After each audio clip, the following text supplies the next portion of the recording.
Otra fuente específica de maldiciones son los hombres que hablan en nombre de Dios como su vocero. Hay muchos ejemplos de esto en la Biblia. Solo miraremos unos cuantos. El primero se encuentra en Josué 6, versículo 26, después que Israel había capturado y destruido a Jericó. Josué, el líder del pueblo de Dios y el vocero de Dios, pronunció una maldición sobre cualquiera que reedificara posteriormente una ciudad en ese lugar. En Josué 6, versículo 26, en aquel tiempo hizo Josué un juramento, diciendo: maldito delante de Jehová el hombre que se levantare y reedificare esta ciudad de Jericó. Sobre su primogénito eche los cimientos de ella, y sobre su hijo menor asiente sus puertas. Esto es una maldición muy específica, no es una muy general. Consistía en que a la persona que reedificara Jericó le costaría la vida de 2 de sus hijos. Estoy seguro que la mayoría de los israelitas se olvidaron de esa maldición, simplemente pasó a la historia. Pero unos 500 años más tarde, durante el reinado de Acab, rey de Israel, un hombre hizo exactamente aquello sobre lo cual Josué había pronunciado una maldición, y esto es lo que dice en Primera de Reyes, capítulo 16. Durante el reinado de Acab. Primera de Reyes 16, el último versículo del capítulo, versículo 34, dice: en su tiempo, el tiempo de Acab, y él, de Betel, reedificó a Jericó. A precio de la vida de Abiram su primogénito echó el cimiento, y a precio de la vida de Segub su hijo menor, puso sus puertas conforme a la palabra que Jehová había hablado por Josué hijo de Nun. Otra traducción dice: a costa de la vida de su hijo. La mayoría de las traducciones modernas lo traducen así, de modo que el hombre que fue en contra de la maldición pronunciada por Josué 500 años atrás, le costó la vida de 2 de sus hijos. Muchas veces me pregunto qué habrán dicho los médicos de ese entonces cuando se les preguntó cuál había sido la causa de muerte de esos 2 jóvenes. ¿Habrán entendido que su muerte fue causada por palabras pronunciadas por un siervo de Dios 500 años antes? Una de las cosas que esto saca a relucir es que en realidad las maldiciones siguen hasta que algo se hace para romperlas. Se perpetúan ellas mismas. Luego otro ejemplo extraordinario se encuentra en 2 de Samuel, capítulo 1. Un lamento que pronunció David después que el rey Saúl y su hijo Jonatán fueron muertos por los filisteos en el monte Gilboa. En 2 de Samuel 1, versículo 21. Ahora bien, hay que entender el porqué del dolor tan intenso que sentía David. No era simplemente que Jonatán había sido su amigo íntimo, ni que había matado a Saúl, sino que los adoradores de ídolos habían derrotado al pueblo del Dios verdadero, porque los filisteos adoraban a ídolos. Y cuando encontraron los cuerpos de Saúl y Jonatán, los mutilaron, les cortaron la cabeza y los colocaron sobre el muro de la ciudad llamada Bet-San, y lo proclamaron en todos los templos de sus ídolos. Hay que entender que en ese entonces, cuando 2 naciones luchaban, en general, no eran simplemente las naciones que luchaban, sino que sus dioses luchaban entre sí. Y cuando una nación era victoriosa, implicaba una victoria para los dioses de esa nación. Así que lo que le dolió tanto a David como siervo del Señor era que en un sentido los ídolos habían triunfado sobre el Dios verdadero. De modo que pronunció este lamento. Estoy seguro que no se habrá detenido a pensar lo que iba a decir. Pero es un lamento extraordinario acerca de los montes de Gilboa, porque fue en el monte de Gilboa que mataron a Saúl y Jonatán.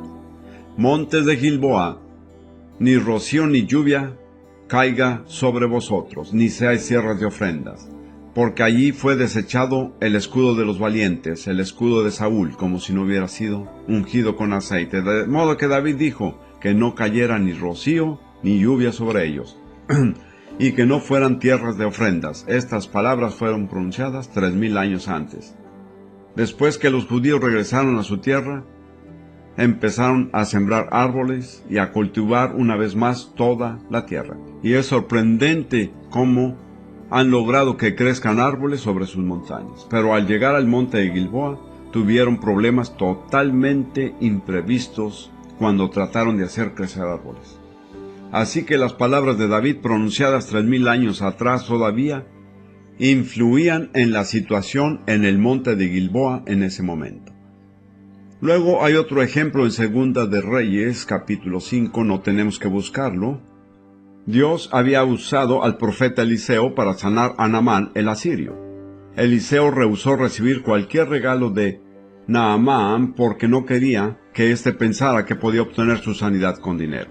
Pero a Giesi, el siervo de Eliseo, le pareció una lástima no aprovechar lo que ofrecía el asirio, así que corrió tras Naamán sin que Eliseo lo supiera, y le pidió dinero y ropas. Regresó y lo escondió todo, y vino a Eliseo, pensando que éste no estaba enterado. Y Eliseo dijo, ¿no estaba también allí mi corazón cuando el hombre volvió a su carro a recibirte? Y luego pronunció sobre él la siguiente maldición. Dijo, la lepra de Naamán, quien se había sanado, se te pegará a ti y a tu descendencia para siempre. Y dice que Giesi salió de delante de él leproso, blanco como la nieve, habiendo pasado de una etapa avanzada de lepra. Y fíjense que la maldición estaba sobre sus descendientes para siempre. En realidad, lo que sale a relucir en todos estos ejemplos es que la maldición sigue perpetuándose hasta que alguien sepa cómo revocarla. Tal vez se pregunten si los siervos de Dios pueden maldecir de esa manera hoy. Pues acuérdense que Jesús maldijo una higuera en el Nuevo Testamento, y al día siguiente estaban secas sus raíces en solo 24 horas. Al ver a sus discípulos sorprendidos les dijo, ustedes podrán hacer lo que yo hice con la higuera, y aún más podrán mover montañas. Pero no hablemos ahora de montañas.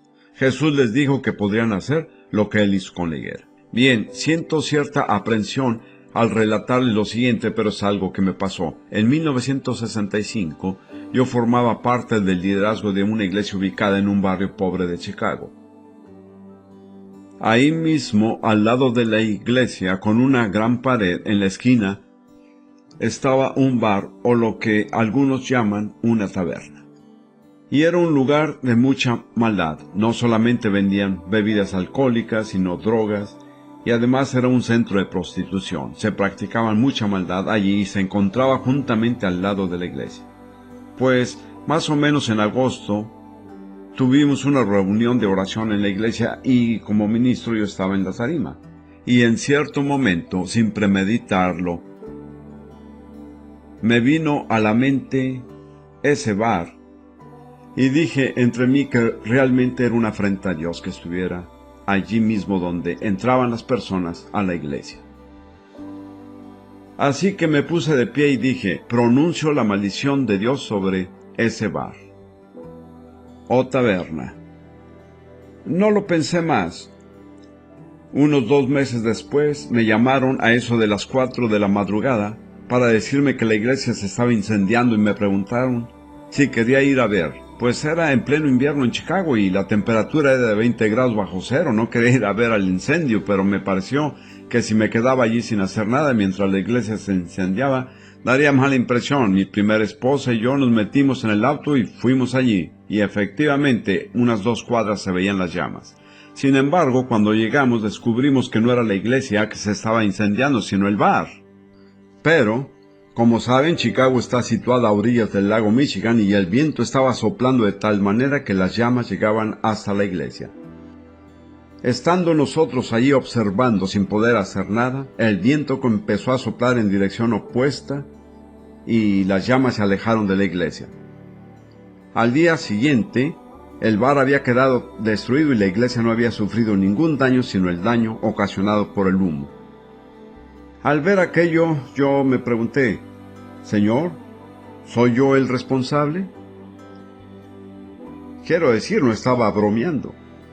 Me di cuenta de que era el resultado de las palabras que había pronunciado en la iglesia unos 2 meses atrás. En realidad me di cuenta que se me había encomendado un poder tremendo. No porque yo fuera diferente, sino porque cada cristiano tiene ese poder. Y mi oración es y sigue siendo: Señor, ayúdame a que nunca mal use de ese poder. Les doy ese ejemplo para mostrarles que las cosas de las cuales estamos hablando no están pasadas de moda, sino que todavía se aplican a hoy en día.